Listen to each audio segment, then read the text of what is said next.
I Googled the dictionary definition of a feminist just to make sure I was talking about the right thing. And do you know, sir, what the dictionary definition of a feminist is? I didn't either. Listen to this.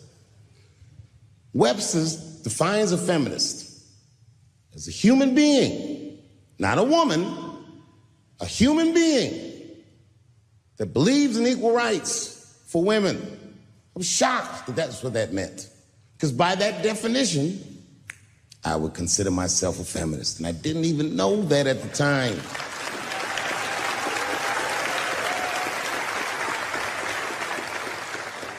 All these years, I thought it meant frumpy dyke.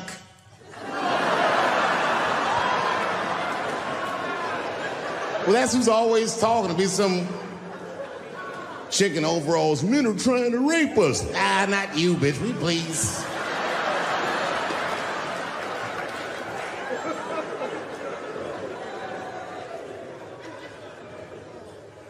I know, look, listen. I support the feminist movement, I do, in my own ways. When you guys did the Women's March, I tried to go and support you. And none of my friends would go with me. I asked all the fellas, none of them wanted to go. I tried everything. Come on, y'all, it's gonna be bitches there. They was like, nope.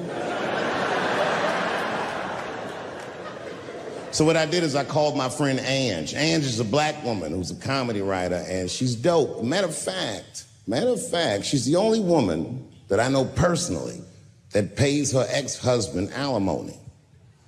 And she sounds just like a man when she does it. Fuck that broke motherfucker and all that. She says all that shit. So I hit Ange up, and I hit her on the text. And all I did, I texted, I said, Ange, are you going to the Women's March? And she texted me back, and this is real text. She said, I hope those white bitches get tear gassed.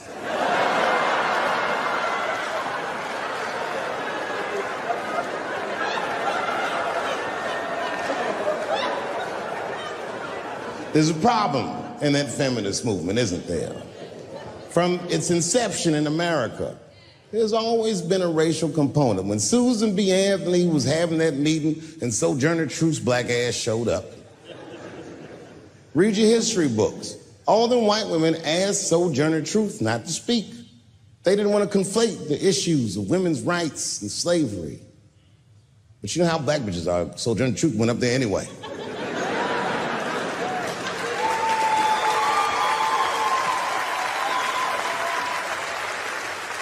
She did a famous speech. She said, ain't I a woman? Ain't I a woman? That's right. And listen. I supported the Me Too movement, but the whole time, I thought that the way they handled that was stupid.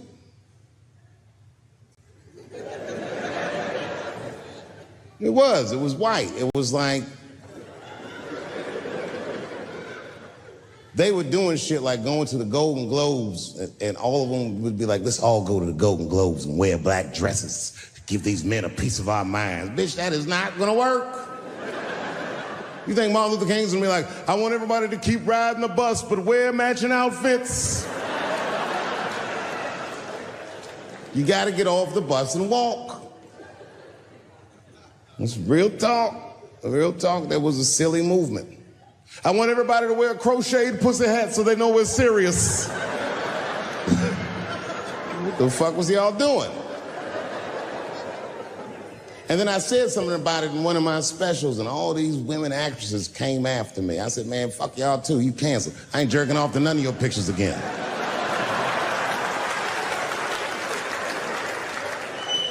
They were like, who is he to tell us anything? I'll tell you exactly who I am. I'm the one that got off the bus and left $50 million on the bus and walked.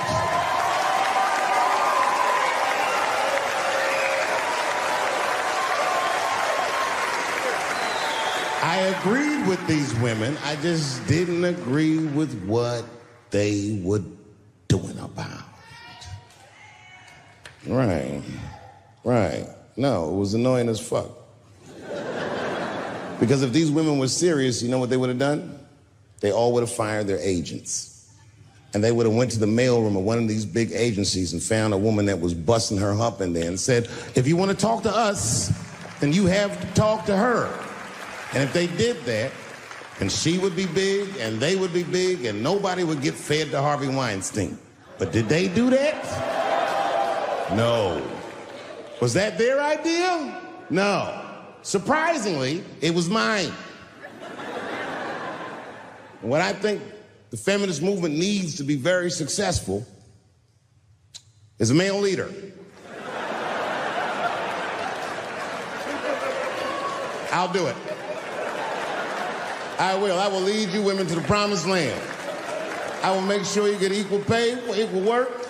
I will make sure that nobody harasses you or fucks with you on the job. I will protect all of your interests and all that I ask for in return was that you suck my dick. And now we're right back to square one, aren't we?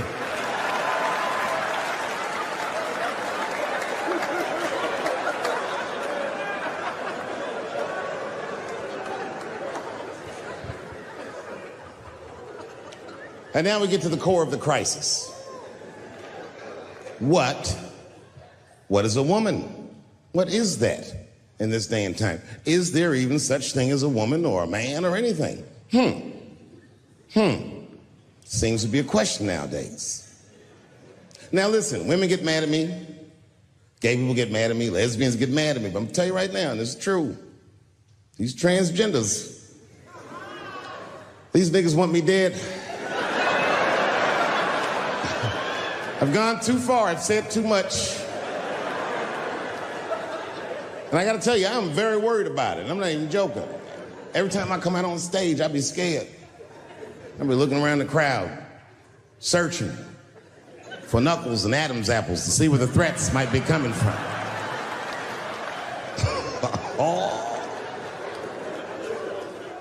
A nigga came up to me on the street the other day. He said, "Careful, Dave, they after you." I said, "What? One they or many theys?"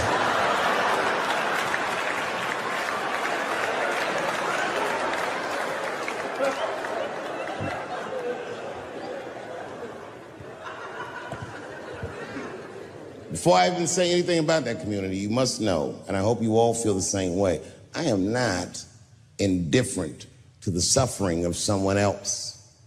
There's laws, the mean laws in our country. North Carolina passed a law once that said a person in North Carolina must use the restroom that corresponds with the gender they were assigned on their birth certificate. No. No, that's not a good law. That's a mean law. No American should have to present a birth certificate to take a shit at Walmart in Greensboro, North Carolina, where the baby shot and killed a motherfucker.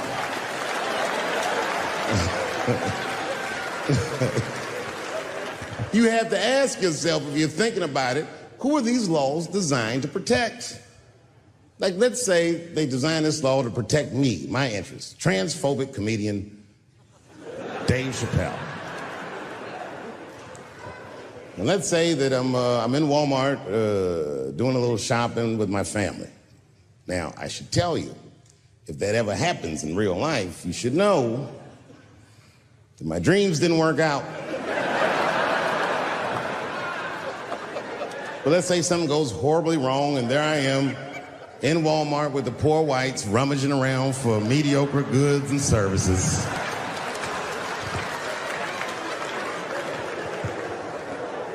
And then I gotta go to the restroom. So I excuse myself from my family. I go to the men's room. Now I'm standing at the urinal taking a leak. And this is what this law is gonna do. And suddenly, a woman walks into the men's room. I'm gonna be like, that's strange. And then she stands shoulder to shoulder with me at the urinal. I'm gonna be like, ugh, bitch, what's going on with you? And then she hikes her skirt up and pulls a real live meaty dick out. Yep. And what do you think I'm gonna say? Thank God she's in here with me. At least now I know my family's safe. No, I'm not gonna feel that way at all. I'm gonna feel very uncomfortable. I would feel better if it was a man with a vagina that backed up to the urinal next to me.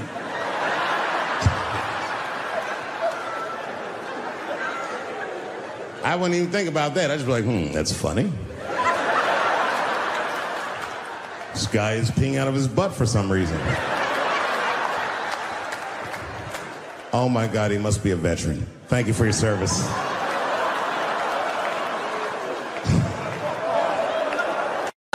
I know it's fucked up, but I tell you the truth.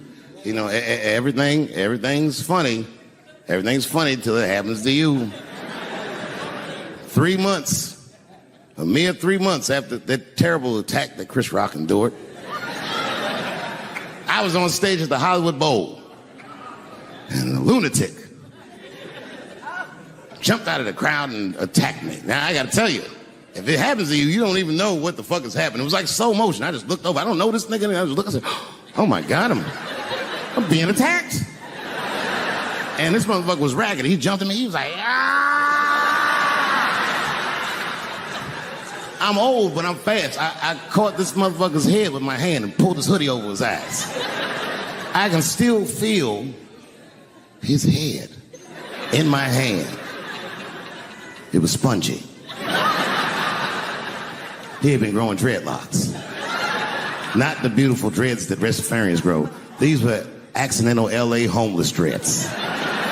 This shit had leaves and sticks and bottle caps and shit in it. Some kind of grease. I was like, ugh, like this. And then I fell down. And he knocked me all the way on the ground. And I was like, man, this is a bad situation. I'm like, I don't know if I'm gonna die or what's gonna happen. But in that moment of vulnerability, you know what occurred to me that had never occurred to me before in my life? In that moment, it occurred to me that bodyguards should not wear dress shoes to work. Travis! This nigga Travis came out slipping and sliding on some kind of beautiful loafer and fell flat on his back. Pop! I said, oh my God. Now both of us are down. I gotta handle this shit myself. So I popped that back, boom. And then the kid that knocked me down, he popped up, boom, and we looked at each other and realized at the same time, I was bigger than him. And that motherfucker took off running. And I started to chase him, and I said, fuck him. And I picked the microphone up. So I'm gonna finish this show now. That's right.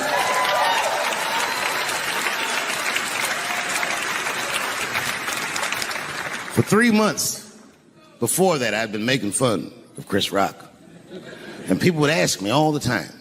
They'd say, Dave, what would you do if you were Chris Rock and Will Smith slapped you in the face? And to this day, the answer is the same. Well, I don't know what I would have done. I've never been in a situation that extreme. But I do know now what Will Smith would not have done. And that is enjoy the rest of his evening.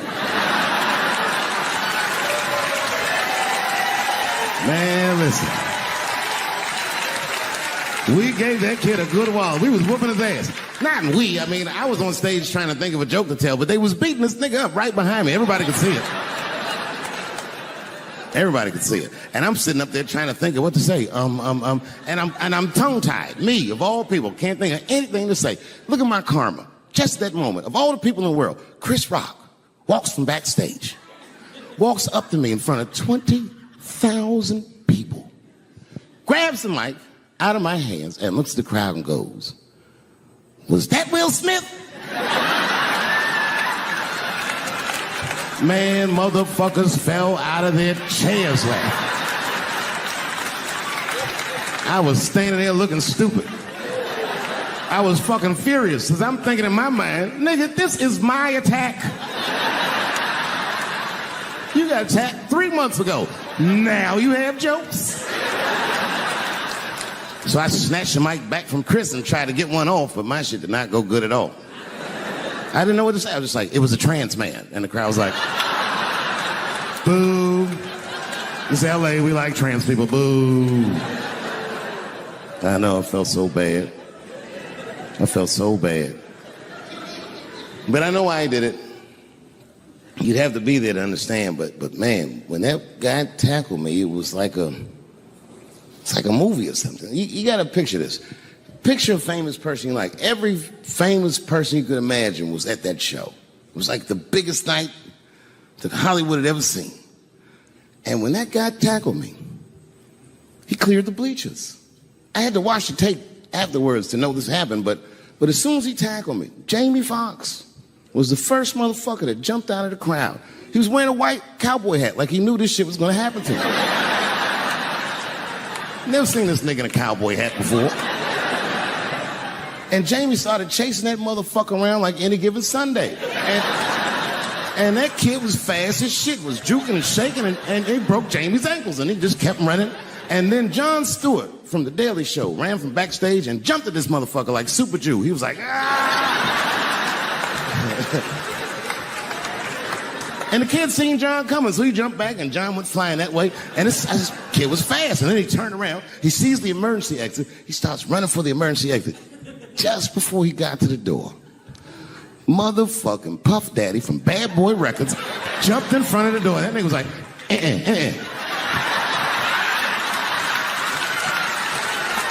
Boy, Puffy got that motherfucker. And then every celebrity just ran out because every celebrity saw themselves in me, and they just started beating the fuck out of that kid. And I know Chris was backstage looking like, nobody helped me.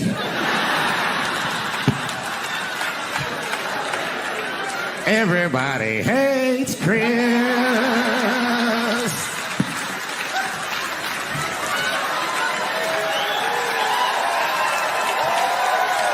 Thank you. Thank you. I like not knowing what's going to happen. I like making memories. Sometimes I do all this crazy around my colleagues just so that they can tell their friends I did it. But rather than talk about myself, just briefly, I want to just talk about my genre. Stand-up comedy is an incredibly American genre. I don't think any other country could produce this many comedians. And unbeknownst to many people in this audience, I don't think there's opinion that it exists in this country that is not represented in a comedy club by somebody. Each and every one of you has a champion in the room. We watch you guys fight, but when we're together, we talk it out. I know comics that are very racist, and I watch them on stage, and everyone's laughing, and I'm like, that mother means that.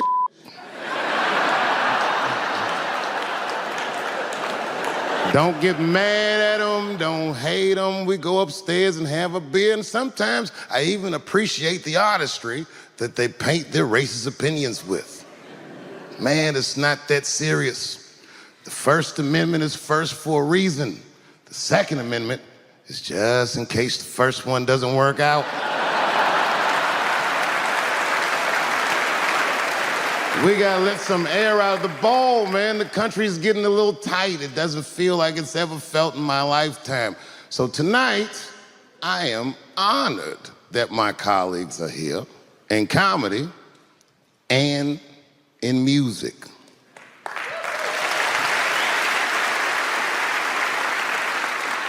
And I want everyone in America right now to look at me. Look at me smoking indoors. I didn't ask anybody, I just did it. What are they gonna do? Kick me out before I get the prize? No, nigga, this is called leverage.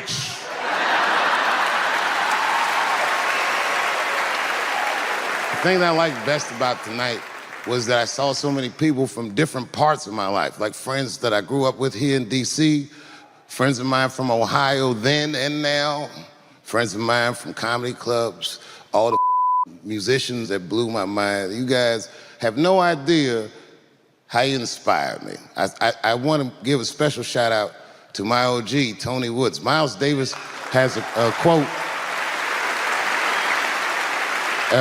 It's one of my favorite. Miles Davis said so much cool shit, but one of the things he said I always loved, he said, it took me years to learn how to play like myself. You know, he would watch other musicians and he would try to play like Dizzy or Bird, or all the guys who were great. Tony Woods was my Dizzy and Bird if I was a Miles. I was trying to play like you. You were the first person I ever saw do it absolutely right. You were fearless and you told the truth. There's something so true about this genre, when done correctly, that I will fight anybody that gets a true practitioner of this art form's way, because I know you're wrong. This is the truth, and you are obstructing it.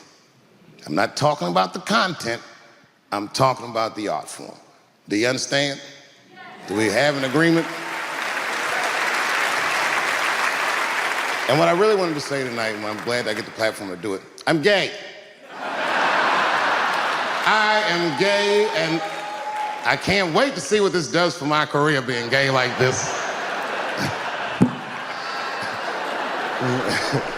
So many special shout outs. One of the main architects of the comeback of the century, my brother and my mentor, the mighty Stan Lathan. I never dreamed that I would be able to work with someone as great as you. These last 5 specials, straight fire. I wouldn't want to do another special with anybody else but you. So eat your mother vegetables and live as long as you can, because we doing a few more of these bitches. Neil Brennan, your speech made me cry, because it reminded me of all those hard days of work and all that money I never got for it. The other real special shout out I gotta make, because none of this would have been possible on any level without this person, is my mother. Mom. My mother. Mom. You have no idea what I put this woman through.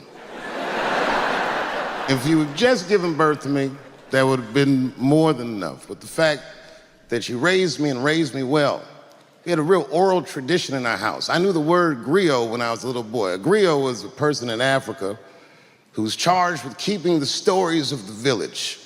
Everyone would tell a griot the stories, and they would remember them all so that they could tell future generations. And when they got old, they'd tell them to someone else. And they say in Africa, when a griot dies, it's like a library was burnt down. And my mother used to tell me, before I ever thought about doing comedy, she said, you should be a griot. And she'd fill me with every story of black life. You know, she's educated in African-American studies, and she would let me understand the context that I was being raised in, that I'm being raised in a hostile environment that I have to tame. By the time I was 14 years old, I was in nightclubs, mastering an adult world. It was terrifying. The crack epidemic was going on, and my mother would hear gunshots outside and be scared to death. Maybe it's my son. But early in my career, if you remember, Mom, you used to sit in the club with me. She'd do a full day of work. You'd be back there falling asleep, just waiting for me to go on. She would watch my show every night. Do you know how long that car ride is home?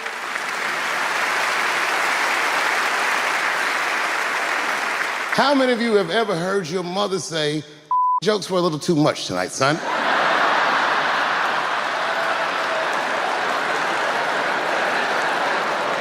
I was a soft kid.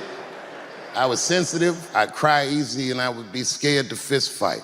And my mother used to tell me this thing, I don't even know if you remember, but you said this to me more than once. You said, son, sometimes you have to be a lion so you can be the lamb you really are. I talk this like a lion. I'm not afraid of any of you. When it comes word to word, I will gab with the best of them, just so I can chill and be me. And that's why I love my art form, because I understand every practitioner of it. Whether I agree with them or not, I know where they're coming from. They want to be heard. They got something to say. There's something they notice. They just want to be understood. Love this genre. It saved my life. So tonight, Mom, I would like to honor you in a very special way that I cannot do on my own. But because now I'm a man with great and influential friends, I'd like to ask my man Thundercat to come out on the stage. Thundercat, the mighty Mos Def. Washington, D.C., thank you very much for giving me a home and a place to start. Today is officially Dave Chappelle Day in Washington, D.C. The mayor declared it last night.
Okay. Before I did Killing Them Softly, when I was 22, HBO gave me the biggest opportunity of my life at that time. They gave me a half-hour special, but this shit was not like a special, you know what I mean? It was like, it was generic. It didn't even have a title. It was just Dave Chappelle. And I shot it in San Francisco at a place called Broadway Studios, which is on the second floor of a building. And beneath Broadway Studios is a nightclub. And the special was only supposed to be 30 minutes. And I got ready, I practiced, I did all the shit I was supposed to do. And the night that I taped, 20 minutes into my 30-minute set, I'll never forget this, music started blasting from the nightclub underneath. You could hear it real loud, and it fucked my whole show up, and I was devastated. I was a young man.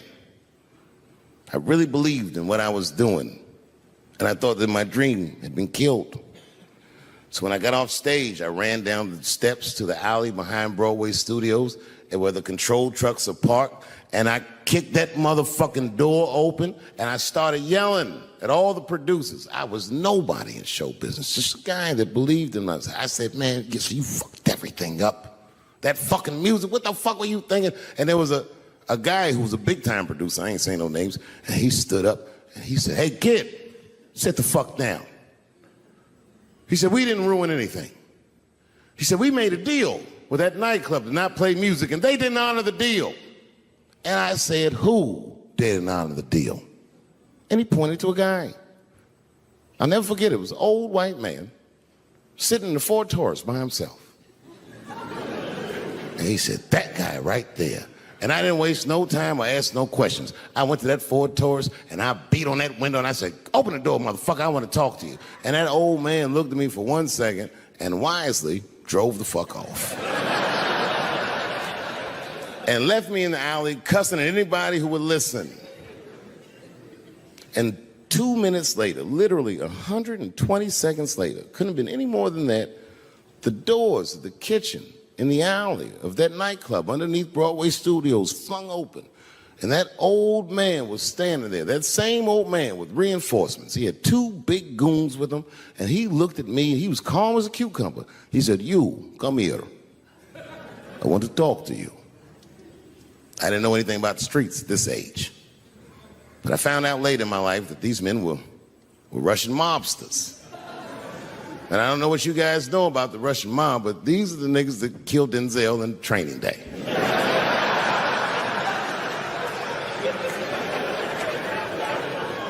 And all the producers knew what I was up against. They said, Dave, do not go in there. And I said, fuck y'all. And I walked right into that kitchen, and they closed the doors behind me, and it got dark as fuck in there. And I knew, I'm not dumb, I knew I was in a bad situation. But you have to understand, I believed in what I was doing, and I didn't give a fuck. Just kept cussing at these motherfuckers, telling them how they ruined my life. And that old man couldn't believe that I was talking all this shit. And as soon as I took a breath, he stopped me gently. He said, hey, kid, listen. Your friends lied to you. He said, we made a deal, but your friends never paid me. And when he said that, I realized I was locked in the kitchen.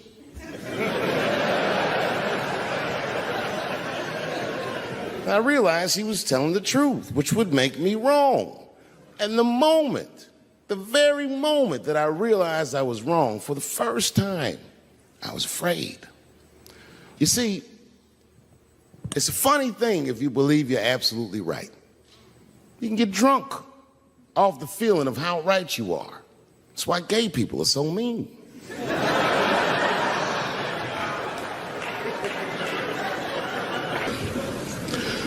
I started doing stand-up comedy when I was 14.